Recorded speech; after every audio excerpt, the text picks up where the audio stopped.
Bonjour, mon nom c'est Sarah, je suis l'assistante du physiothérapeute et de l'ergothérapeute. Aujourd'hui, je vais montrer à mon patient comment faire une soupe et une sandwich avec un patient qui a de la polyarthrite rhumatoïde, puis il y a une déformation de coupe-vent. Donc, avant de commencer, on a sorti notre matériel. Donc, on a sorti la canne de soupe et le chaudron et la cuillère pour brasser. Les 7 principes importants pour la protection articulaire avant de faire la soupe avec un patient avec la polyarthrite rhumatoïde, c'est de respecter la douleur du patient, fournir le moins d'efforts possible en travaillant, éviter les activités avec une position statique prolongée, donc changer de position souvent, travailler dans le sens contraire des déformations, donc si les déformations sont comme ça, on va travailler de l'autre sens. Puis on va répartir le travail sur les articulations plus fortes, avoir une bonne forme, amplitude articulaire complète et une bonne force musculaire. Utiliser les adaptations ou orthèses au besoin, puis j'ai mentionné les 2 adaptations qui pourraient aider le patient. Puis pour la gestion d'énergie, on va utiliser les 4 P, donc prioriser, donc les ordres des étapes, la planification, le pace, pour prendre des pauses, puis le positionnement. Ok, donc la première étape, ça va être d'avoir un bon positionnement pour le patient. Donc ça va être d'avoir une bonne base de support parce que le patient il a aussi de la polyarthrite dans les pieds. Donc pour pas qu'il ait des chutes, on va demander d'avoir une base de support plus large.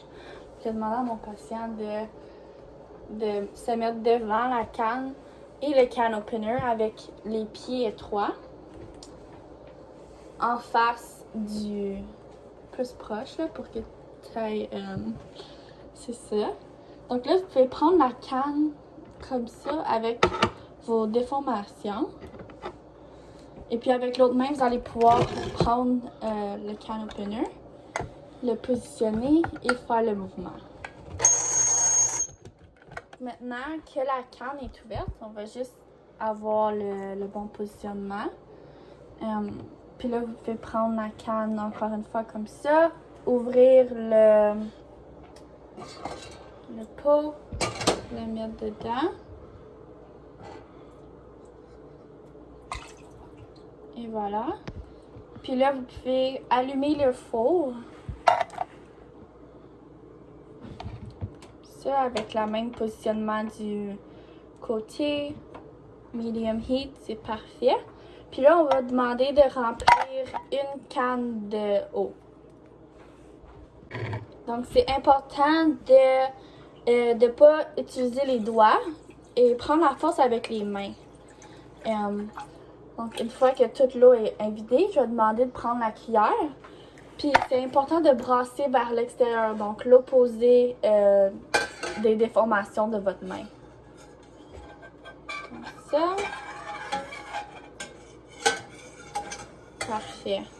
Okay, donc, pendant que la soupe est en train de se réchauffer, j'ai aidé le patient à préparer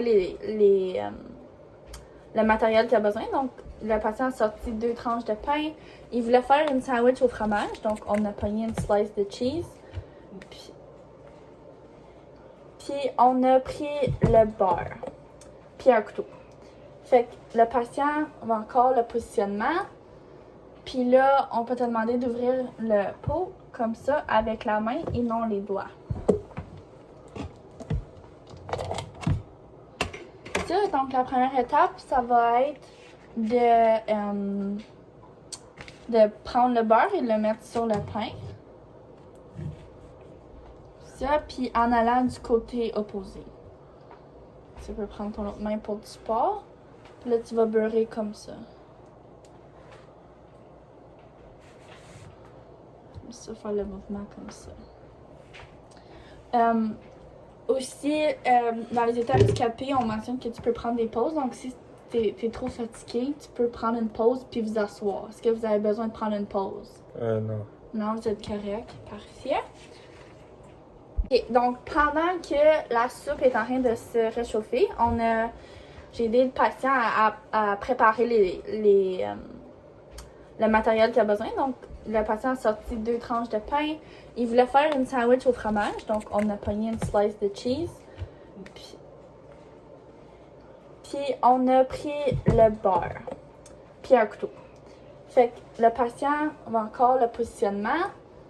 Puis là, on peut te demander d'ouvrir le pot comme ça avec la main et non les doigts.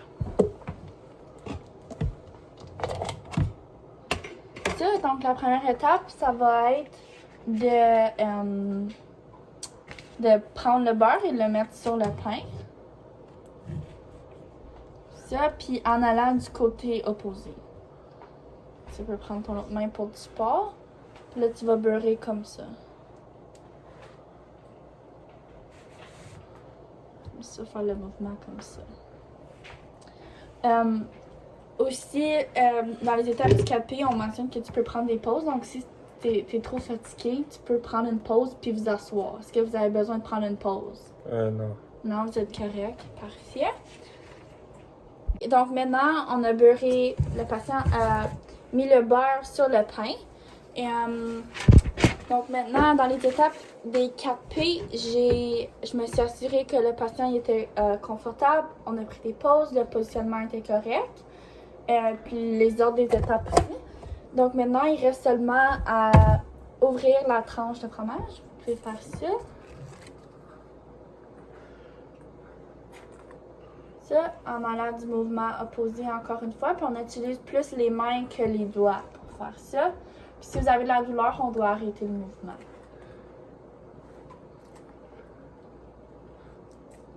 Avez-vous besoin d'aide? Okay. Là, je vais mettre le fromage sur la sandwich. Puis là, on peut prendre l'autre pain et le mettre dessus.